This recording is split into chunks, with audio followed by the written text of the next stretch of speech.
Hello दोस्तों, welcome back to my channel. हमारा topic चल रहा है राजनीतिक व्यवस्था। इसके अंतर्गत आज हम भारतीय राजनीतिक व्यवस्था के स्वरूप को समझेंगे। देखिए, जिसमें सबसे पहली व्यवस्था है प्रधानमंत्री व्यवस्था। संविधान निर्माता भारत में संसदनात्मक तंत्र की स्थापना करना चाहते थे, लेकिन धीरे धीरे संसदनात्मक व्यवस्था के संवैधानिक प्रावधानों के उपरांत भी हमारी राज्य व्यवस्था प्रधानमंत्री व्यवस्था में परिवर्तित हो गई। भूतकाल में नेहरू जी के और श्री इंदिरा गांधी जी के करिश्माईवादी नेतृत्व ने प्रधानमंत्री पद को राजसत्ता का केंद्र बना दिया और वर्तमान समय में मई 2014 से लेकर अगर 24 तक के चुनाव को देखें तो प्रधानमंत्री का ही कहीं ना कहीं ये निर्वाचन था। इस प्रकार वर्तमान समय की विश्वव्यापी प्रविधियों के अनुरूप भारत में भी मंत्रिमंडलात्मक व्यवस्था में प्रधानमंत्री व्यवस्था का रूप ग्रहण कर लिया है। इस तरह से राजनीतिक व्यवस्था में प्रधानमंत्री व्यवस्था ने कहीं न कहीं एक व्यापक व्यवस्था के स्वरूप में बदल गया है। दूसरी व्यवस्था है सिद्धांत समाजवादी व्यवस्था। देखिए, संविधान निर्माताओं ने भारत के संविधान को समाजवाद, साम्यवाद या पूंजीवाद जैसी किसी भी विशिष्ट राजनीतिक दर्शन का अनुयायी नहीं बनाया, लेकिन धीरे धीरे क्या हुआ कि भारतीय राज्य व्यवस्था का विचार दर्शन समाजवादी व्यवस्था में परिवर्तित हो गया।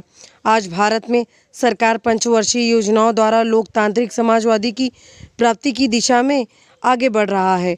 लोकतांत्रिक समाजवाद का उद्देश्य एक जाति विहीन, वर्गहीन समाज की स्थापना करना है भारत में। तीसरी व्यवस्था के अंतर्गत व्यवहार में पूंजीवादी अर्थतंत्र को रखा गया। देखिए, स्वतंत्रता के बाद वर्ष के दौरान राजनीतिक नेताओं ने मिश्रित अर्थव्यवस्था की नीति को अपनाया था, जिसका अर्थ था एक नियोजित और विनियामक अर्थव्यवस्था, यानी मिलीजुली अर्थव्यवस्था। इसी पूंजीवादी अर्थव्यवस्था से आमूल रूप से विभिन्न बताया गया और कहा गया कि समाजवादी ढांचे की स्थापना का मार्ग प्रशस्त करेगी ये व्यवस्था। लेकिन इसके अतिरिक्त भारत में आर्थिक स्थिति का एक महत्वपूर्ण पहलू ये है कि विदेशी निजी जो पूंजीवाद की उपस्थिति है, भारतीय उद्योगों में पश्चिमी विशेषकर अमेरिका निवेश बढ़ता जा रहा है।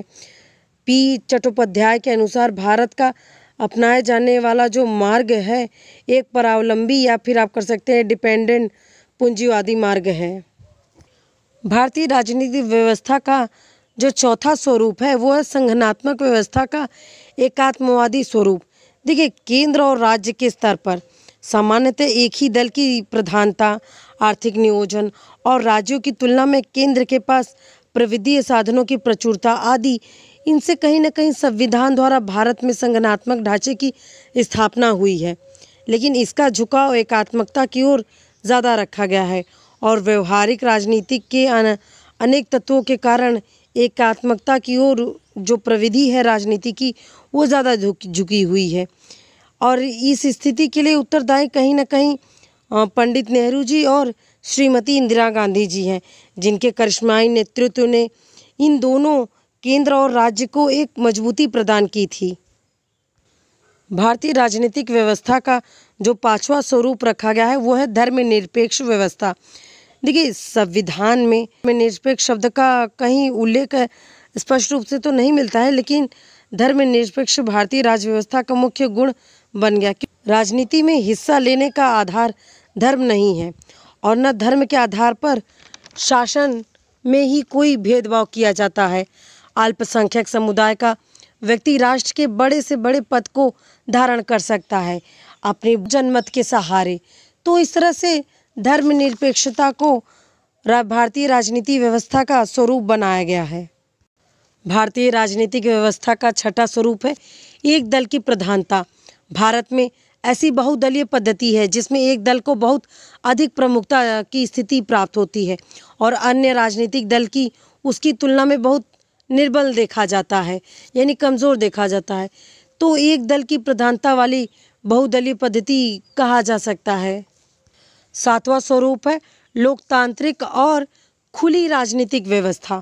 देखिए, भारतीय राज्य व्यवस्था में शासन सूत्र जनता के हाथ में है। बहुमत के आधार पर चुने हुए जनता के प्रतिनिधि राजकाज चलाते हैं। भारत में राजनीतिक शक्ति पर किसी वर्ग विशेष का अधिकार नहीं है। राज्य व्यवस्था में कोई सुविधा संपन्न वर्ग विशेष नहीं है और व्यक्ति व्यक्ति के बीच भेदभाव भी नहीं किया जाता है। जनता को अपनी इच्छानुसार अपने शासक और अपनी राजनीतिक व्यवस्था चुनने का आज आज़ादी दी गई है। भारतीय राजनीतिक व्यवस्था की खुली व्यवस्था के कारण ही भारत ने पश्चिमी देशों के उन आदर्शों को भी अपना लिया जो उनके अनुकूल थे और साम्यवादी देशों की विशेषताओं को अपने अंतर्गत भी कर लिया। अगर ये खुली राजनीतिक व्यवस्था न होती तो कहीं ना कहीं ये सब मुमकिन ना हो पाता।